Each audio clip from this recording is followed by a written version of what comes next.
Bismillahirrahmanirrahim. Assalamualaikum warahmatullahi wabarakatuh. Alhamdulillahi ala ihsani wa syukrun lahu ala taufiqihi wa amtinanihi. Asyhadu an la ilaha illallah wahdahu la syarika la ta'ziman li sya'nihi wa asyhadu anna Muhammadan abduhu wa rasuluh da'iyan ila ridwanihi. Allahumma salli alaihi wa ala alihi wa sahbihi wa ikhwanihi. Ma'asyiral muslimin wal muslimat rahimani wa rahimakumullah. Alhamdulillah, pada kesempatan yang mulia ini Allah kembali mempertemukan kita untuk kembali melanjutkan pembahasan kitab Al-Fiqhul Muyassar fi Dhawil Kitab wa Sunnah. Mudah-mudahan Allah Subhanahu wa taala memberikan kepada kita semuanya niat yang ikhlas dalam menuntut ilmu dan diberikan kemudahan untuk meraih ilmu yang bermanfaat serta hidayah dan taufik darinya sehingga dapat terwujud menjadi amal yang saleh, dan semoga semua keutamaan menuntut ilmu Allah Subhanahu wa taala curahkan kepada kita semuanya, yang diantara keutamaan tersebut adalah kelak kita dimudahkan oleh Allah Subhanahu wa taala untuk menapaki jalan menuju surganya. Amin ya rabbal alamin. Nah, kita sampai pada al-babu tsalitsa asyara, bab yang ke-13 fi salatil istisqa'i, mengenai salat al-istisqa, salat istisqa. Di sini ada beberapa poin yang disampaikan oleh penyusun kitab. Yang pertama adalah pengertian istisqa dan dalil tentang hal itu. Yang pertama pengertiannya disebutkan di sini, al-istisqa'u huwa talabus saqi minallahi ta'ala 'inda hajatil ibadi ilaih. Istisqa itu adalah seseorang meminta hujan dari Allah Subhanahu wa taala ketika dibutuhkan hujan tersebut, ala sifatin makhsusatin, dengan sifat yang khusus. Maksudnya apa? Tata cara sholatnya diatur ya, atau tata cara meminta hujannya kepada Allah ini diatur dengan aturan syariat. Wa dzalika idza ajdabatil ardu, dilaksanakan sholat istisqa ini ketika terjadi kekeringan, waqahatal matar, dan lama tidak turun hujan, alias apa? Musim kemarau yang panjang. Li'annahu la yasqi wa la yanzilul ghaitha illallah wahdahu, karena tidak ada yang bisa menurunkan hujan selain Allah semata, selain Allah Subhanahu wa taala semata. Ya, bukan karena sebab bintang tertentu atau karena sebab makhluk ya tertentu atau karena sebab malaikat Mikail yang menurunkan hujan, bukan, tapi Allah Subhanahu wa taala yang menurunkan dan menentukan di mana hujan itu diturunkan ya, dan kapan hujan itu diturunkan ya, sehingga istisqa ya, meminta hujan hanya harus ditujukan kepada Allah Subhanahu wa taala, tidak kepada selainnya. Kemudian hukumnya, hukum salatul istisqa annaha sunnatun muakkadatun. Hukum salat istisqa itu adalah sunnah muakkadah. Sunnah muakkadah pada saat kapan? Pada saat tidak turunnya hujan dengan waktu yang lama. Disunnahkan dengan sunnah muakkadah untuk salatul istisqa, melaksanakan salat istisqa. Ini berdasarkan perkataan Abdullah bin Zaid. Kharaja Rasulullah sallallahu alaihi wasallam yastasqi fatawajjaha ilal qiblah. Rasulullah sallallahu alaihi wasallam pernah keluar ya di tempat salatnya, yastasqi, beliau meminta hujan kepada Allah, maka beliau menghadap kiblat. Yad'u wa hawwala ridaahu, beliau berdoa dan mengubah ridanya, mengubah peletakan selendangnya. Wa shalla rak'ataini, kemudian beliau salat 2 rakaat. Jahara fihima bil qiraah, beliau membaca dengan jahar ya, surat yang dibaca di dalam 2 rakaat tersebut. Hadis ini muttafaqun alaih. Kemudian ya, berkenaan dengan kaifiyat salat istisqa itu nanti terbagi menjadi 2, dan ini kita akan baca dulu nanti poin yang ketiga, dan kita akan terangkan bentuk daripada pelaksanaan sholat istisqa. sebabnya adalah al-qahtu, ya, karena inhibasul matar, karena tertahannya hujan, tidak turun hujan itu. Lianna Nabi sallallahu alaihi wasallam kana yaf'aluha lidzalik, karena Nabi sallallahu alaihi wasallam mengerjakan salat istisqa ini karena sebab tertahannya hujan. Ya, salah satu penyebab Allah menahan hujan itu adalah karena dosa manusia. Ya, secara khusus Nabi sallallahu alaihi wasallam menyebutkan bahwa tidak diturunkannya hujan itu dikarenakan karena banyak manusia tidak mengeluarkan zakat. Itu salah satunya. Ya, secara khusus ada dosa yang menghalangi hujan itu diturunkan oleh Allah karena sebab tidak mengeluarkan zakat. Namun secara umum adalah karena kemaksiatan manusia. Ya, karena kemaksiatan manusia Allah kemudian tidak menurunkan rahmatnya berupa hujan ini.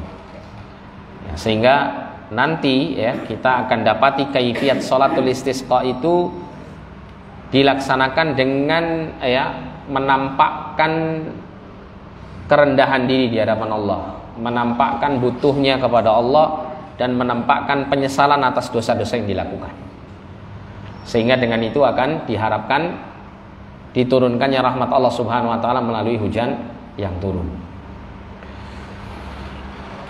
Kemudian al-mas'alatu tsalitsatu, permasalahan atau poin yang ketiga adalah waktuha wa kaifiyatuha. Waktu dilaksanakan salat istisqa dan bagaimana ya cara pelaksanaan salat istisqa ini. Waktu salatil istisqa wa sifatuha ka salatil Id. Waktu dilaksanakan salat istisqa dan cara pelaksanaan salat istisqa itu dilakukan seperti salat Id. Ini tata cara yang pertama. Tata cara yang pertama adalah dilaksanakan salat istisqa itu seperti pelaksanaan salat Id. Berdasarkan perkataan Ibnu Abbas radhiyallahu anhuma, "Shallan Nabiyyu sallallahu alaihi wasallam rak'ataini kama yusalli fil 'idaini."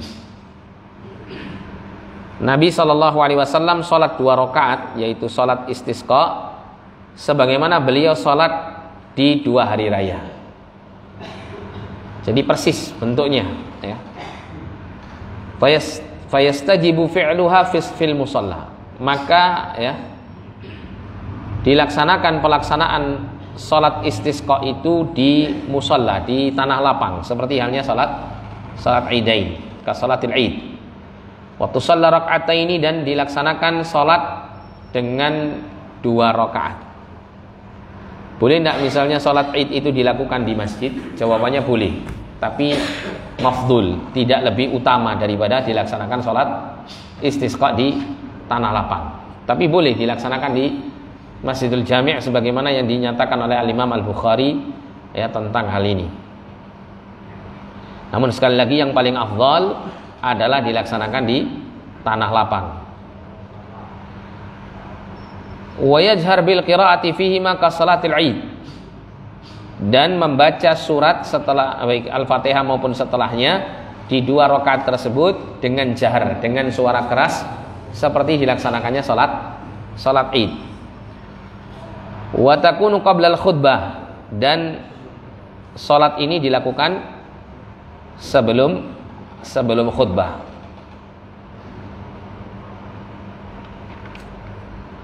Tapi di sini nanti juga ada keterangan ya. Ini sifatnya fleksibel. Mau dilaksanakan salat istisqa itu sebelum khutbah atau setelah khutbah. Keduanya adalah dibenarkan. Nanti kita akan terangkan tentang ini ya. Wa kadzalika fi adadi takbirat wa ma yaqra'u fiha. Dan demikian juga dalam kaitannya dengan jumlah takbir dan apa yang dibaca di dalamnya ya. Jadi berkenaan dengan takbir ini mirip dengan salat Id. Ya, ini kaifiyah yang pertama ya. Dilaksanakan salat istisqa itu mirip seperti salat Id, termasuk diantaranya jumlah takbirnya. 7 kali dan berapa kali? 5 kali setelah 2 takbir ya, takbiratul ihram dan takbir intiqal, perpindahan. Setelah seseorang takbiratul ihram Allahu Akbar, kemudian baca doa istiftah, setelah itu kemudian dia takbir sampai 7 kali ya, sampai 7 kali. Kemudian rakaat yang kedua setelah takbir intiqal ya, perpindahan antara dia dari sujud ke berdiri di rakaat kedua, dia takbir. Setelah itu dia takbir 5 kali, ya, sebagai takbir zawaidnya, takbir tambahannya, persis seperti salat Id. Wa yajuzul istisqa ala ay sifatin kanat. Sebentar, sebelum kita masuk di sini, ini tadi kaifiat yang pertama. Kalau kaifiat yang kedua, dilaksanakan salat istisqa itu adalah dengan salat sunnah 2 rakaat biasa, tanpa dilakukan seperti apa yang dilakukan pada salat Id. Dan ini berdasarkan riwayat hadis dari Abdullah bin Zaid. Jadi salat sunnah 2 rakaat biasa tanpa ada tambahan apa? Takbir. Ya, jadi takbir biasa ya, salat sunnah seperti 2 rakaat itu biasa, tapi dijaharkan suara bacaannya, tapi tidak dengan takbir yang lebih daripada sekali, ya. Jadi seperti salat 2 rakaat seperti biasa. Ya, dari hadis Abdullah bin Zaid, ya, beliau mengatakan seperti tadi ya, kharajan Nabi sallallahu alaihi wasallam yastasqi. Kharaja Nabi sallallahu alaihi wasallam ilal musalla fastaqbala al-qiblah wa hawwala ridaahu wa shalla rak'ataini. Nabi sallallahu alaihi wasallam itu keluar menuju ke tanah lapang. Maka pada saat itu beliau menghadap kiblat dan mengubah ridanya, mengubah letak selendangnya, ya. Jadi dirubah, yang di kanan jadi yang di kiri, yang di kiri jadi yang di kanan. Nah, nanti apa alasannya kita akan baca di sini, ada keterangan tentang itu. Ya, hikmah di balik apa yang dilakukan Rasul. Wa shalla rak'ataini, kemudian disebutkan di sini, yaitu kemudian Nabi sallallahu alaihi wasallam itu mengerjakan salat 2 rakaat. Ya, tidak diterangkan pada saat pelaksanaan salat istisqa itu dengan salat yang serupa dengan salat Id. Jadi zahir hadis ini menunjukkan bahwa salat istisqa itu sebagaimana salat sunnah biasa. Ya, tidak ada tambahan takbirnya. Nah, kemudian ya, ada sebagian para ulama yang menjelaskan bahwa 2 cara salat istisqa ini dua-duanya dibenarkan. Artinya boleh ya bagi seseorang yang menjalankannya itu untuk menjalankan dengan bentuk yang pertama atau bentuk yang kedua, ya. Ini termasuk bagian daripada apa yang telah dicontohkan Nabi SAW mengenai salat istisqa.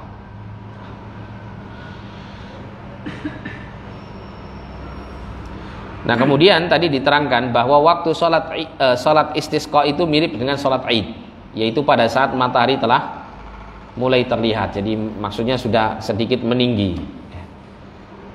Namun keterangan para ulama menjelaskan bahwasannya salat istisqa itu boleh dilakukan kapanpun selama tidak di waktu-waktu yang terlarang. Selama tidak di waktu-waktu terlarang atau di waktu-waktu yang diharamkan untuk dilaksanakan salat istisqa tersebut. Misalnya ya, dilaksanakan setelah zuhur misalnya, tidak apa-apa. Atau dilaksanakan menjelang asar misalnya, tidak ada masalah. Selama waktu itu bukan waktu yang terlarang. Atau menjelang atau di waktu duha yang terakhir misalnya, itu boleh. Ya, bukan sesuatu yang terlarang. Namun Nabi SAW dalam hadis Aisyah, beliau ya keluar untuk melakukan salat istisqa ini adalah hina bada hajibis syams, ya, ketika telah tampak matahari. Jadi matahari sudah mulai meninggi dan mulai sedikit cerah. Disitulah kemudian Rasulullah menjalankan salat istisqa. Jadi waktunya sama dengan waktu salat Id. Dan salat Id pun juga demikian ya. Dibolehkan itu untuk dilaksanakan di awal waktu dan di akhir waktu. Akhir waktunya salat Id kapan, Pak?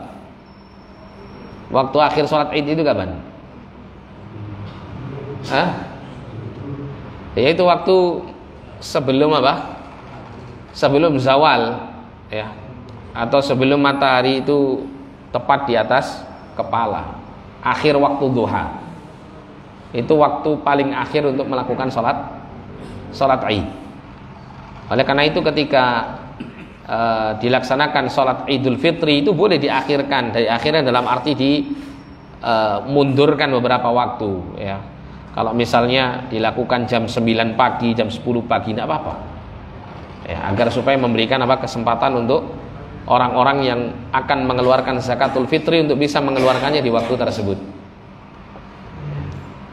Dan awal waktu sholat Id itu adalah pada saat setelah matahari itu sudah naik ya, tampak dari ufuk itu sudah setinggi galah, setinggi tombak yang kecil itu ya, setinggi itu. Jadi sekitar kurang lebih 15 menit setelah terbitnya matahari, itu waktu di mana sholat Id itu awal dilaksanakan. Nah, kemudian berkenaan dengan salah satu kaifiyat ya, berkaitan dengan salat istisqa ini tadi, yaitu mengenai khutbah ya, mengenai khutbah.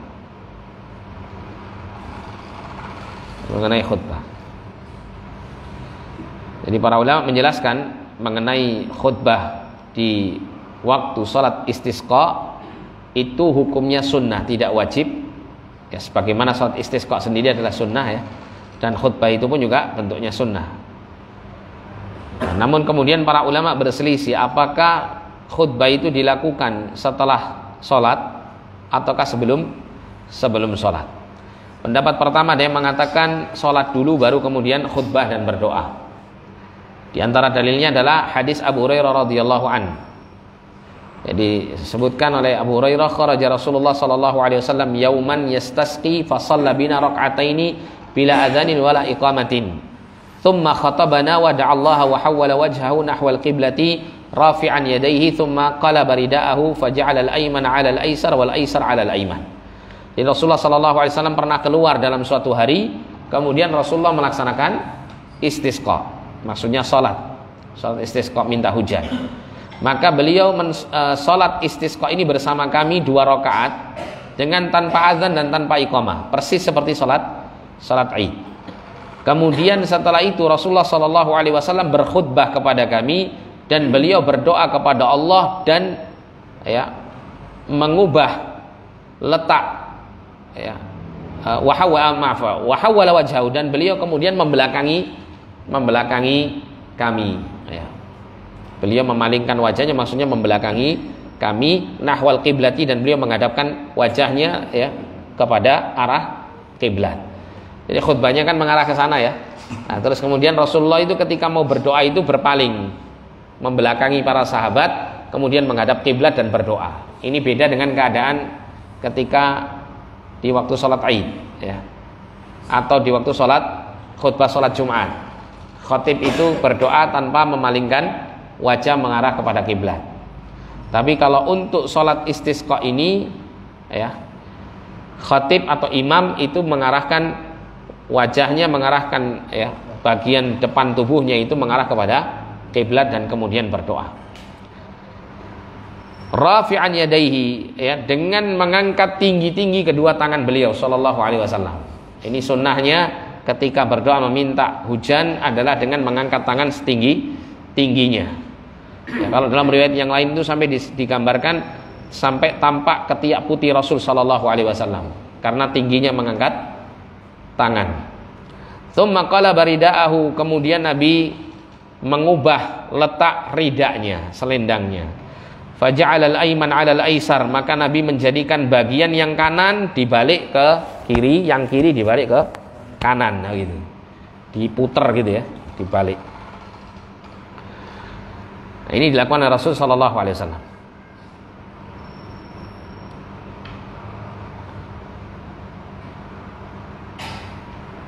Nah, di situ tadi disebutkan bahwa khutbahnya setelah sholat ya. Kemudian dalam riwayat yang lain ya, dan ini pendapat kedua, khutbah itu dilakukan dulu ya, kemudian berdoa, kemudian baru sholat. Ini diantara dalilnya adalah hadis Aisyah dan hadis Ibnu Abbas ya, yang tadi kita sempat baca yang Ibnu Abbas tadi itu ya. Salat Nabi SAW raka'ataini kama yusalli fil idain. Ini ada keterangan seterusnya ya, keterangan kelanjutannya ya. Jadi seperti yang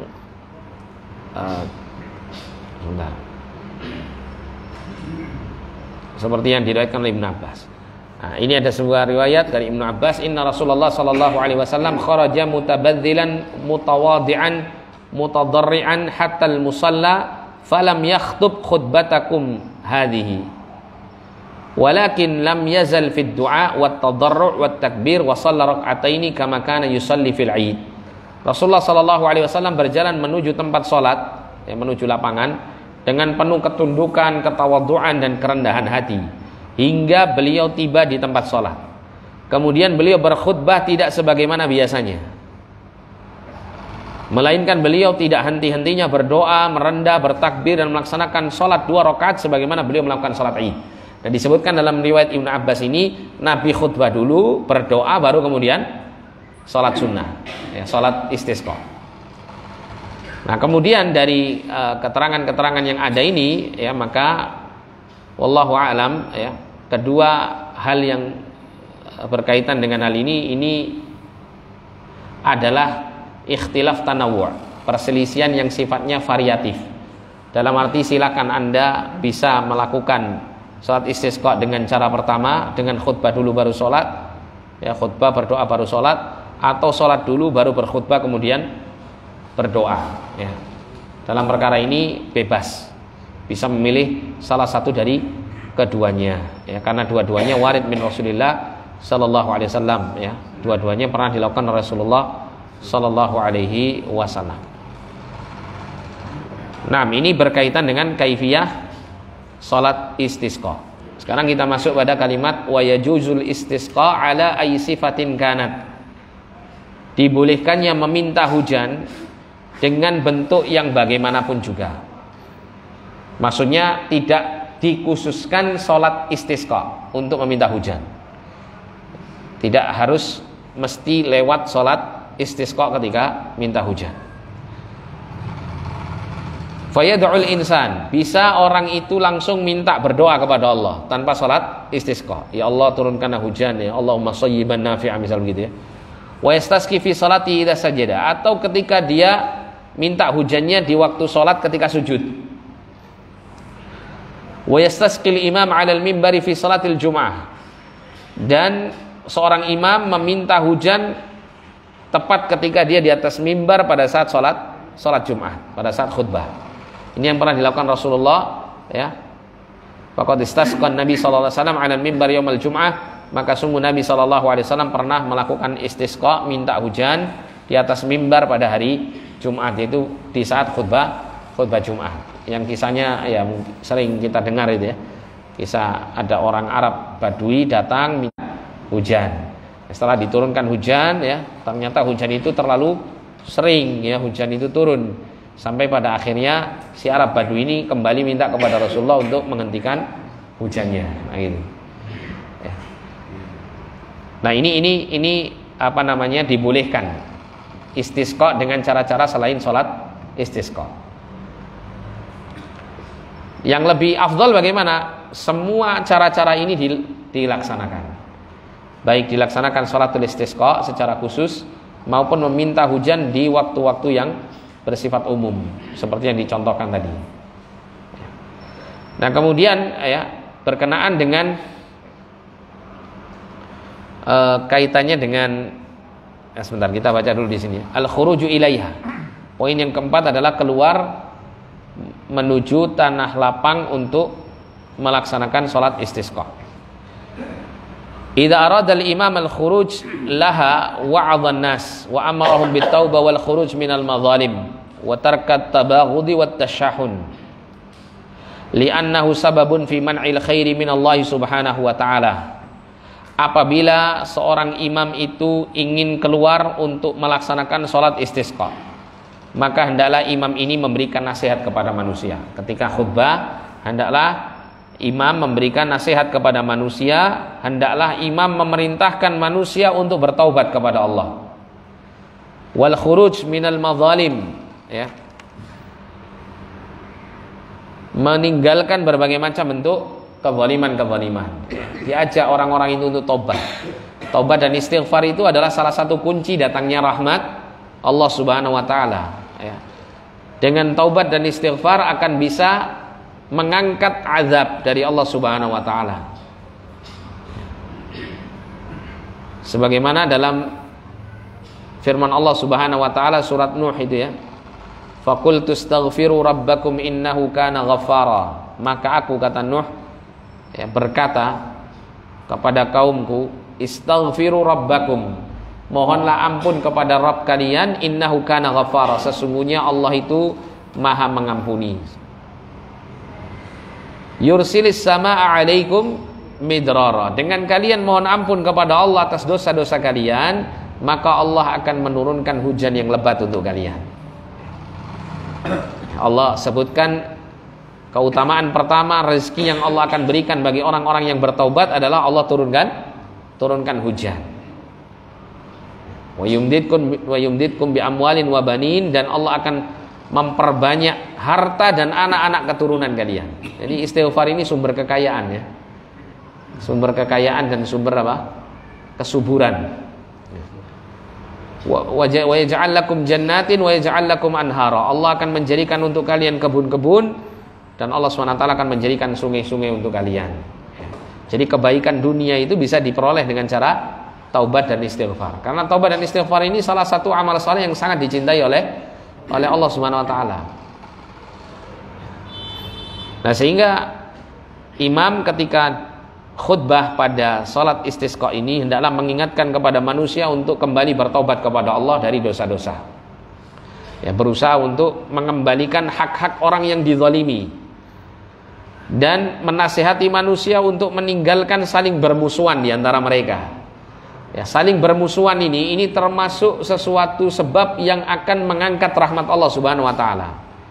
Ya, salah satu buktinya adalah di masa Rasulullah dulu, Rasul itu pada saat mendapatkan satu pengetahuan dari Allah tentang kapan malam Lailatul Qadar itu terjadi. Dan Rasulullah ketika, ya, akan keluar dari rumahnya untuk menyampaikan bahwa Lailatul Qadar itu selalu jatuh di tanggal sekian, gitu, atau selalu jatuh di malam sekian. Tiba-tiba Rasulullah lupa, ya, atau dilupakan oleh Allah Subhanahu wa taala.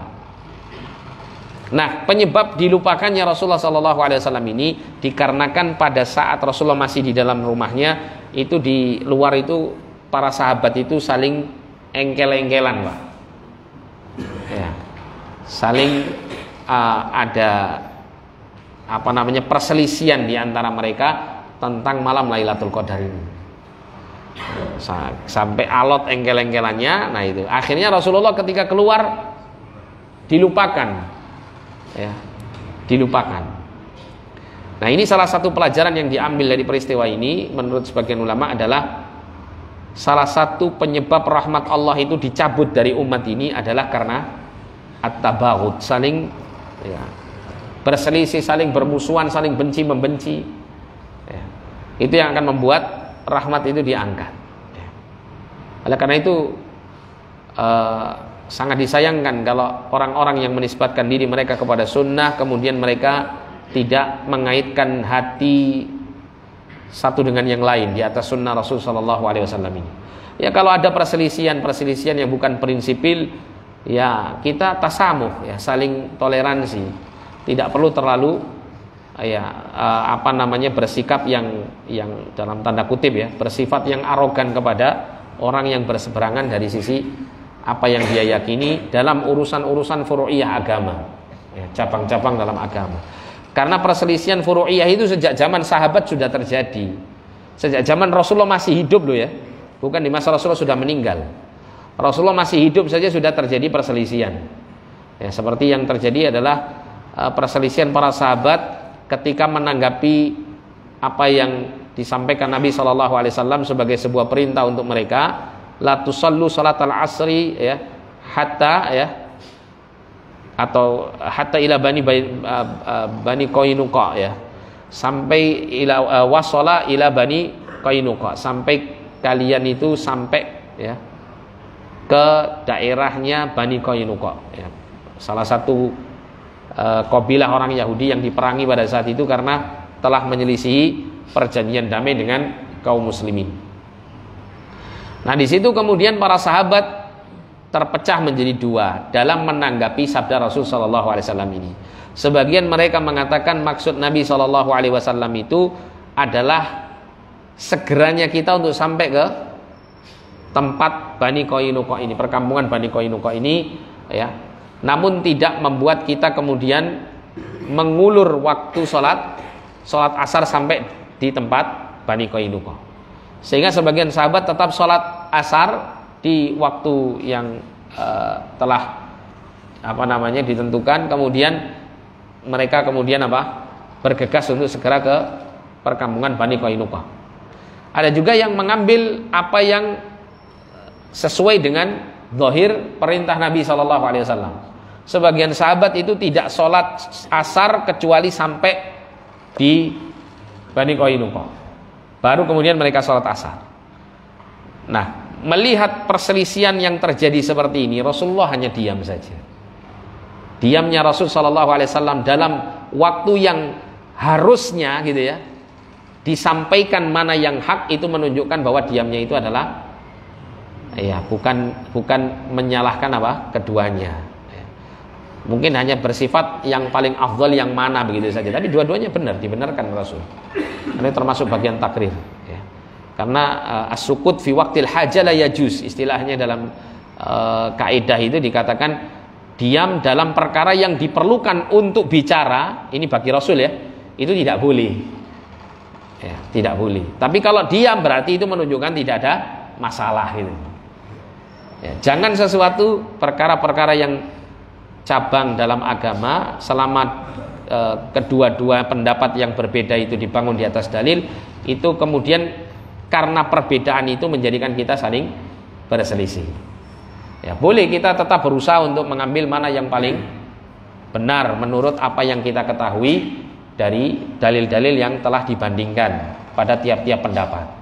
Tapi ketika kita mengambil satu pendapat yang kita yakini dan kita menganggap salah pendapat yang lain, ya, tapi tidak menjadikan sikap kita kepada yang lain yang berseberangan itu kemudian bersikap yang tidak baik kepadanya. Ya, seakan-akan sudah tidak menjadi ahlu sunnah atau saudara lagi di atas sunnah. Nah, ini jelas keliru. Ya, jelas ini sebuah kekeliruan. Nah, kita lanjutkan di sini ya. Jadi at-tabaghut wa tasyahun itu termasuk sebab yang membuat tercegahnya kebaikan dari Allah Subhanahu wa taala itu turun. Jadi dikatakan di sini li'annahu sababun fi man'il khairi min Allah Subhanahu wa taala. Ya, karena semua yang disebutkan tadi itu adalah sebab tertahannya kebaikan dari Allah Subhanahu wa taala. Wa li'annal ma'asiya sababul qahti wat taqwa sababul barakat. Dan kemaksiatan, kedurhakaan kita kepada Allah itu sebab terjadinya kekeringan, sebab tidak diturunkannya hujan dengan waktu yang lama. Sedangkan ketakwaan itu adalah sebab al-barakat, sebab keberkahan. Dan ini Allah SWT katakan di dalam Quran surah Al-A'raf ayat 96, walau anna ahlal qura amanu wattaqau lafatahna alaihim barakatim minas sama'i wal ard. Ya, walakin kadzabu fa akhadnahum bima kanu yaksibun. Kalau seandainya ya penduduk negeri-negeri itu mereka beriman dan bertakwa kepada Allah, maka kami, kata Allah SWT, benar-benar akan membukakan untuk mereka barokat, kebaikan-kebaikan yang banyak dari langit maupun dari bumi. Salah satu kebaikan yang banyak yang Allah turunkan dari langit ke bumi itu adalah hujan. Hujan yang manfaat ya, bukan hujan yang mendatangkan mudarat. Walakin kadzabu, akan tetapi mereka melakukan kedustaan. Fa akhadnahum bima kanu yaksibun, maka kami menyiksa mereka disebabkan karena apa yang telah mereka usahakan dari keburukan-keburukan dan dosa-dosa mereka. Nah, kemudian disebutkan di sini ya, kalau seseorang itu keluar untuk melaksanakan salat istisqa, maka salah satu adabnya adalah yatanadzaf laha. Dia membersihkan diri, ya mungkin mandi dulu gitu ya, membersihkan diri. Tapi apa, wala yatatayyab, tapi tidak menggunakan minyak wangi, wala yalbasus zinah, dan tidak menggunakan pakaian yang terbaik. Kenapa? Apa alasannya? Karena salatul istisqa itu adalah dikatakan di sini yaumu istiganatin wa khusyu'. itu merupakan hari di mana seseorang itu harus merendahkan dirinya di hadapan Allah. Ya, menunjukkan kekhusyuannya. Wa yakhruj mutawadhi'an. Dia keluar dalam keadaan tawadhu', mutakhashsyi'an, dalam keadaan menampakkan kekhusyuan, mutadzallilan, merendahkan diri, mutadarri'an, ya, menunjukkan apa? Kepatuhan kepada Allah Subhanahu wa taala. Kalau kemudian dalam kondisi seperti ini kemudian orang itu menggunakan minyak wangi, kemudian menggunakan pakaian yang indah-indah, ini enggak sinkron dengan apa? Keadaan yang diharapkan atau dituntut orang itu untuk datang ke musalla, tempat sholat itu dalam keadaan merendahkan dirinya. Ya.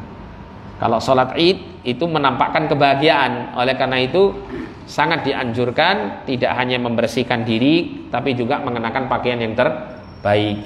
Ya, syukur-syukur dia bisa membeli pakaian baru untuk melaksanakan sholat id tersebut, kemudian mengenakan minyak wangi, ya, dan menampakkan kegembiraan. Jadi ada waktu-waktu gitu ya. Kapan kita ini dituntut untuk menampakkan kegembiraan, kapan kita dituntut untuk menunjukkan kerendahan diri, ya, rasa takut, gitu kan?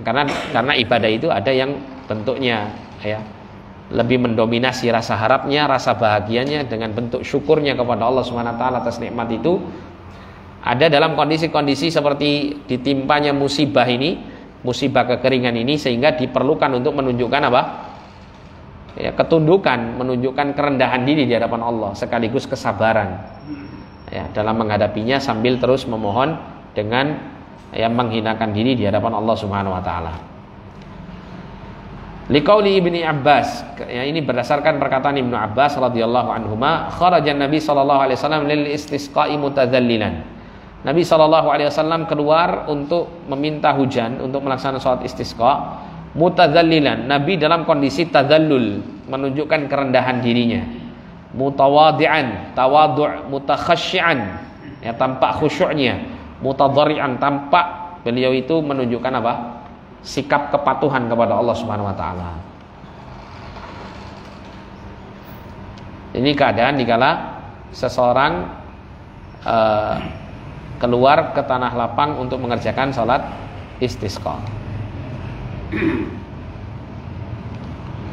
Dan dikala dilaksanakan salat istisqa itu sangat dianjurkan, terutama kepada orang-orang saleh itu, untuk keluar semuanya untuk mengikuti salat istisqa ini, karena diharapkan doa-doa mereka itu didengar oleh Allah SWT dan dikabulkan oleh Allah.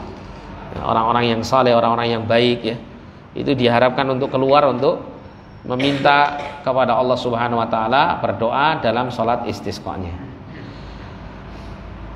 Kemudian poin yang kelima, al-khutbatu fiha, khutbah di dalamnya.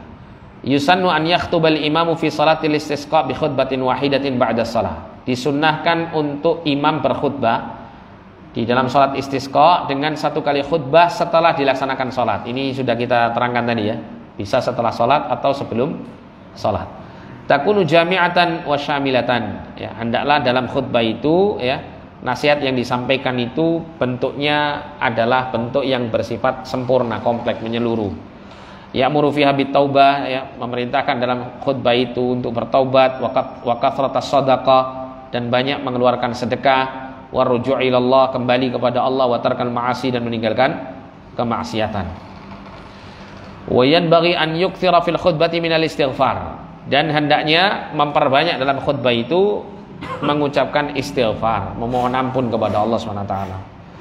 Ya, karena istighfar ini seperti yang disebutkan tadi, ya, adalah salah satu sebab untuk mendatangkan rahmat Allah SWT, dan salah satu sebab untuk menjadikan azab Allah itu diangkat, atau kalau azab Allah belum turun itu tidak diturunkan oleh Allah karena sebab istighfar, ya. Karena Allah itu tidak mengazab, ya. Allah mengatakan dalam Al-Quran, yu'adzibahum wa anta fihim. Allah itu tidak mengazab mereka sedangkan engkau, wahai Muhammad, masih hidup di tengah-tengah mereka, ya. Tapi kalau Nabi sudah meninggal bagaimana, ya?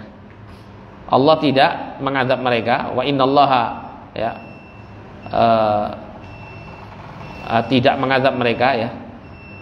Wahum yastaghfirun, sedangkan mereka itu meminta ampun kepada Allah Subhanahu wa taala. Ya, jadi dengan istighfar inilah seseorang itu bisa terhindar dari azab Allah dan mendatangkan rahmat Allah untuk mereka. Kemudian wa qiraatil ayat allati ta'muru bihi, ya, memperbanyak membaca ayat-ayat yang erat kaitannya dengan memerintahkan manusia untuk beristighfar. Wa yukthir minad du'a'i bi talabil ghaiti minallahi ta'ala, dan memperbanyak dari mengucapkan doa meminta hujan dari Allah Subhanahu wa taala, seperti kalimat Allahumma aghithna, ya Allah turunkanlah hujan kepada kami, ya, atau perkataan Allahumma asqina ghaithan mughithan mari'an ajilan ghaira ajilin nafi'an ghaira dhar. Ya Allah, ya, turunkanlah hujan kepada kami yang hujan itu bisa menolong kami. Mari'an itu sahlan thayyiban, ya, yang mendatangkan kemudahan dan kebaikan untuk kami. Kemudian mari'an itu mukhsiban, ya, yang membuat bumi ini subur karenanya. Kemudian ajilan ghaira ajilin, hujan yang segera diturunkan, bukan hujan yang tertunda. Nafi'an ghaira dharin, hujan yang mendatangkan manfaat, bukan mendatangkan bahaya. Ya, silakan azan dulu, Pak. Sudah masuk Isya ya.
Kemudian ada kalimat doa, yaitu Allahumma antallah la ilaha illa anta. Ya Allah, engkau adalah, ya Allah, yang tidak ada ilah yang berhak disembah dengan sebenarnya selain engkau.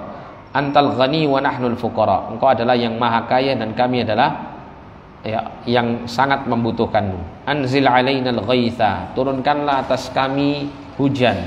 Waj'al ma anzalta lana quwwatan wa balaghan ila hinin, dan jadikanlah apa yang kau turunkan untuk kami ini berupa hujan ini sebagai sumber kekuatan dan sumber bekal kami sampai pada waktu yang ditentukan. Ya, dan beberapa lafaz-lafaz doa yang lainnya yang erat kaitannya dengan meminta hujan. Kemudian pada saat berdoa yarfa yadayhi, mengangkat kedua tangannya. Li'anna Nabi sallallahu alaihi wasallam kana yaf'al dzalik, karena Nabi sallallahu alaihi wasallam mengerjakan hal itu. Hatta kana yara bayadha ibtihi, sampai, ya, tampak putih ketiak Nabi sallallahu alaihi wasallam karena saking tingginya kedua tangan beliau mengangkat ke atas. Wa yarfa'un nas aydiyahum, wa yarfa'un nas aydiyahum. Dan hendaklah manusia pada saat berdoa pun juga mengangkat kedua tangan mereka. Lianna Nabi sallallahu alaihi wasallam lamma rafa'a yadayhi yastasqi fi salatil jum'ah rafa'an nas aydiyahum. Ya, karena Nabi sallallahu alaihi wasallam ketika beliau mengangkat kedua tangannya meminta hujan pada saat sholat Jumat, maka manusia itu mengangkat kedua tangan mereka yang mengaminkan. Wa yukthiru minas salati ala Nabi sallallahu alaihi wasallam, dan memperbanyak mengucapkan salawat atas Nabi sallallahu alaihi wasallam, li'anna dzalika min asbabil ijabah, karena hal itu adalah termasuk dari sebab-sebab akan dikabulkannya doa manusia. Ya, kemudian disebutkan di sini poin yang keenam yang terakhir, yaitu sunnah-sunnah yang selayaknya untuk dikerjakan pada saat sholat istisqa. Ya, ada 5, kita ringkas ya. Yang pertama adalah dengan memperbanyak berdoa yang diajarkan oleh Nabi SAW, doa yang disebutkan tadi lafaz-lafaznya. Dan kemudian menghadap kiblat ketika akhir doa, maksudnya ketika berdoa. Dan kemudian yuhawwil ridaahu, mengubah bagian selendangnya, maka dijadikan bagian yang kanan pada bagian yang kiri bagian yang kanan. Wa kadzalika masyabaha ar-rida kal aba'ah wa nahwaha, kal aba'ati wa nahwiha. Ya, demikian juga apa yang serupa dengan selendang, misalnya aba'ah itu pakaian luar ya, yang dipakai oleh orang-orang Arab atau yang sejenisnya. Ya, intinya kalau orang itu mengenakan sesuatu yang melekat ya di luar pakaiannya, yang bisa dirubah posisinya, maka hendaklah dia rubah posisinya. Ya. Terutama ini imam ya. Ini dilakukan oleh imam, bukan dilakukan oleh makmum. Meskipun ada riwayat yang menyebutkan makmum pun juga ikut mengubahnya, tapi ini riwayat yang syadz, riwayat yang ganjil. Ya, tapi yang rajih, yang lebih kuat adalah imam yang mengerjakan hal ini. Ya, oleh karena disunahkan imam ini menggunakan kayak selendang atau semacamnya, ya, untuk bisa mengikuti sunnah Rasulullah demikian. Ya, faqad tsabata anna Nabi sallallahu alaihi wasallam hawala ila nasi dhahrahu. Ya, Nabi sallallahu alaihi wasallam itu pernah ya, mengubah membalik punggungnya ya, membelakangi manusia, wastaqbalal qiblat, dan beliau menghadap kiblat. Tsumma hawwala ridaahu, kemudian Nabi mengubah posisi selendangnya. Nah, dikatakan di sini hikmah min tahwili rida, hikmah dari mengubah selendang, posisi selendang itu adalah at-tafaul bi tahwilil hali amma alaih, yaitu adanya optimisme, adanya harapan untuk mengubah keadaan dari kekeringan menuju kepada diturunkannya hujan. Maksudnya demikian. Ini at-tafaul ya, at-tafaul. Mengharap apa? Kepada Allah Subhanahu wa taala akan mengganti keadaan yang buruk menjadi keadaan yang baik. Kemudian yang kedua, disunahkan untuk keluar menuju sholatul istisqa seluruh kaum muslimin, sampai pun wanita dan anak-anak. Meskipun sebagian ulama mengatakan wanita tidak dianjurkan untuk keluar karena mengundang fitnah. Ya. Tapi ditulis di sini menurut penulis kitab bahwa wanita dan anak-anak pun juga diharapkan untuk keluar menuju sholatul istisqa. Ya, salah satu alasan kenapa seluruh kaum muslimin hendaknya keluar ya, itu dikarenakan agar supaya mengaminkan doa ini semakin banyak, dan diharapkan semakin mendatangkan keterkabulan dari Allah. Kemudian yang ketiga, yusannul khuruj ilaiha bi khudu'in wa khusyu'in wa tadhallulin. Disunahkan ketika keluar menuju sholatul istisqa dalam keadaan khudu', tampak kepatuhannya, tampak kekhusyuannya, tampak tadhallulnya, kerendahan dirinya di hadapan Allah. Oleh karena itu ketika berjalan menuju ya tempat sholat untuk mengerjakan sholatul istisqa, jangan kemudian tertawa-tawa ya, jangan kemudian malah tersenyum-senyum menampakkan kegembiraan Anda ya, tapi menampakkan apa? Kerendahan diri di hadapan Allah ya. Karena Nabi SAW ya, ketika mengerjakan istisqa dalam keadaan mutadzallilan, mutawaddi'an, mutakhasyian, mutadharri'an ya, dalam keadaan rendah diri, tawaddu', khusyuk, dan apa? Patuh kepada Allah. Kemudian yang keempat, yusannu 'inda nuzulil matari an yaqifa fi awwali li yusibahu minhu. Disunahkan ketika turunnya hujan pada saat selesai salat istisqa itu, hendaklah apa? Dia tetap berdiri ya, untuk mendapatkan hujan yang pertama kali turun. supaya dia mengenai dia hujan yang pertama kali turun pada anggota tubuhnya. Sambil dia berdoa, Allahumma sayyiban nafi'ah, ya Allah turunkanlah hujan ini sebagai hujan yang bermanfaat. Ya, kemudian juga mengatakan mutirna bi fadlillahi wa rahmatihi, kita dihujani ya dengan karunia Allah dan rahmatnya. Ya, kita sandarkan kenikmatan turunnya hujan itu kepada karunia Allah dan rahmat Allah.